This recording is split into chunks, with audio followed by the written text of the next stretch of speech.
I'm a Dakar nerd, a real hardcore Dakar nerd. As you can see, I have small Dakar cars, G-Wagon, Range Rover Classic, and if you ask my grandma what was my first talk at high school, she would instantly still tell people that it was very hard for her to help me prepare a talk on the Rally Dakar when I was 11 years old. But kind of that's what interested me, and I still like it. And as an Austrian, we are very proud this year that an Austrian won the motorcycle category, and in 1997 another Austrian won the truck category.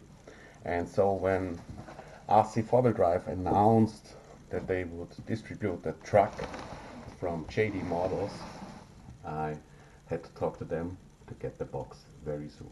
It's a huge box. And now we will remove the small cars from the desk because it really will need some space. And we will start to open the book. As a matter of fact, I even was a co-pilot this year in a rally raid, so I can read pace notes to some extent. At least we found our way pretty well.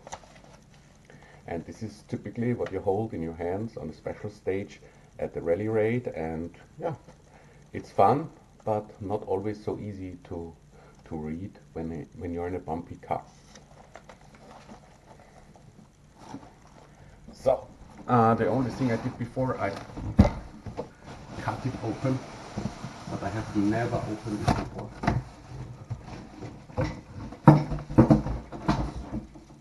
A huge box.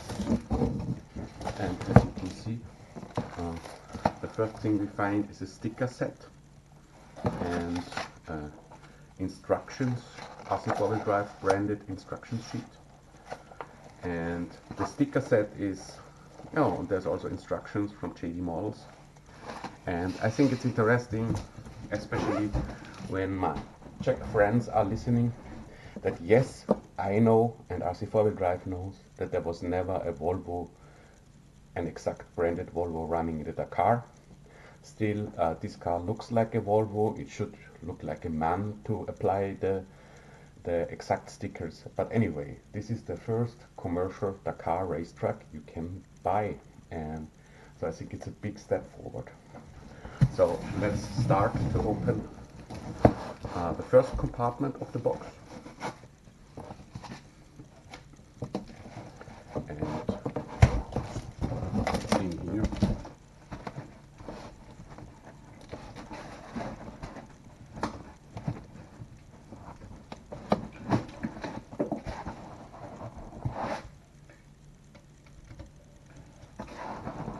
and what it gives you is a radio, even with an LCD display, so looks pretty decent for a RTR radio. And what I already knew from other videos is that the front and the sand ladders come in a separate parts pack, so I will have to attach those before running the truck.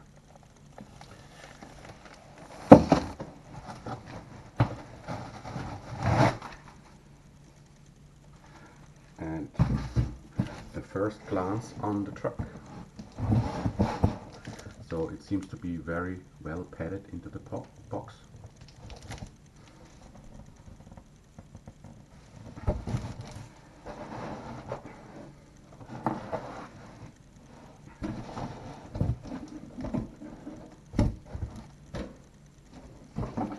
Here you are, what you all waited for.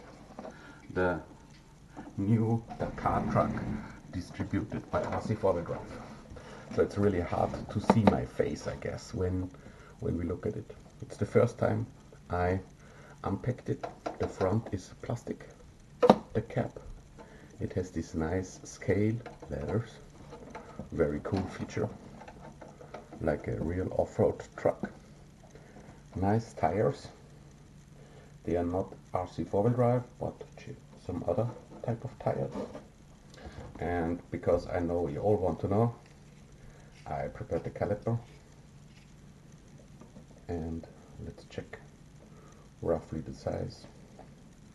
So according to this, it's 100 millimeters. So there should be also other tire options that fit this truck. The tires seem to be of a proper compound for a semi. And now a view from the bottom. As you can see, it already has metal axles, metal central transfer case. Drive shafts are cold, so also metal and look very scale. The diffs have lockers that are attached to the shifting servo. So second gear, the diffs are open. First gear, the diffs are locked. It comes with dual shocks, front and rear, and a very scale leaf suspension, just like the real trucks have. The real trucks, the newer ones, also have a combination of both. They have leaf springs and springs on the dampers, so it's really cool setups. The rear of the truck is made from metal. What I find a bit interesting and something I might want to change is that there is a battery tray quite high up in the truck, when you got plenty of space underneath to mount it. So this is something I might look into. There's always ways to optimize it. The weight is 6.6 kilograms without batteries. I cannot test it because my scale stops at 5 kilograms, but we will try. So it will tip over at about this angle, so it's not too bad.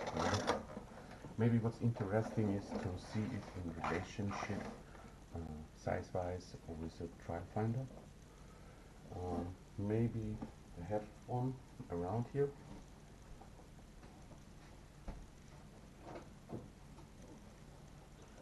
So here's my Marlin truck, and when you put them next to each other, you can see that the Marlin is a lot wider really, and this is more like a Tamiya semi scale wise, and I think it really looks very cool and scale.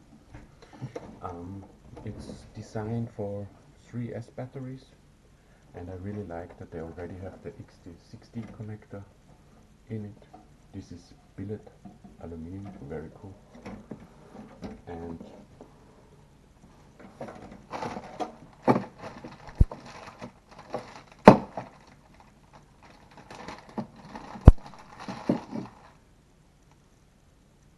this is the front grille that will be attached.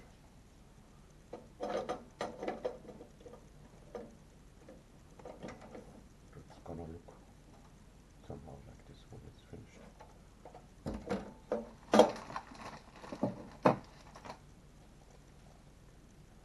Very scale sand ladder.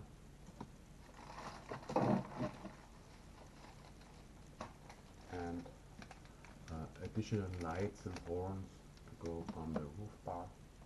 So lots of stuff coming with the truck. And I think if I open one screw, we can tilt the cap.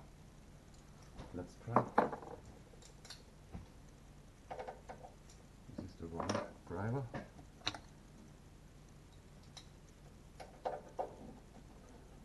Say hi to my wife. Hi. Yet another toy truck. And here you can see the cap moved to the front like on a real truck, and most of the electronics is stored inside. The ESC is mounted here. These connectors look a little bit like an electrician shop, at least a European electrician shop. This is something I might to change because I'm not afraid of the soldering iron. My solders don't look very good, but I rather prefer soldered than this solution, I guess. Yeah, and I'm really amazed by the quality feel of all the parts. It's all metal, anodized aluminum for the frame rails, very solid bridge inside here. So from what I have seen at the moment, this seems to be a pretty good deal, and it will be really interesting to see how it handles off-road, because I was always a little bit staying away from semis because I really think it's boring to have a two-wheel drive semi that gets stuck at the most easy of all dirt parts you find. So this should do pretty well on gravel, I guess. I don't think it's a crawler like a scalar or so, but it should do pretty well off-road from what I can tell. As always, leaf springs you need to ride for 1.5 to 2 hours to see how they break in before you start changing too much stuff. What I really like is the back part, is the spring setup and the toe hooks and the top lights. It's really, really cool. So far I like it. As for detailing, I don't think I will apply exact stickers, but we shall see what happens once we start running it. I'm looking forward to run it very soon. Weather is very nasty in Austria and I don't like to clean the truck, so I need to find a dry spot to test it as soon as possible. Thanks for watching and looking forward to answer your questions.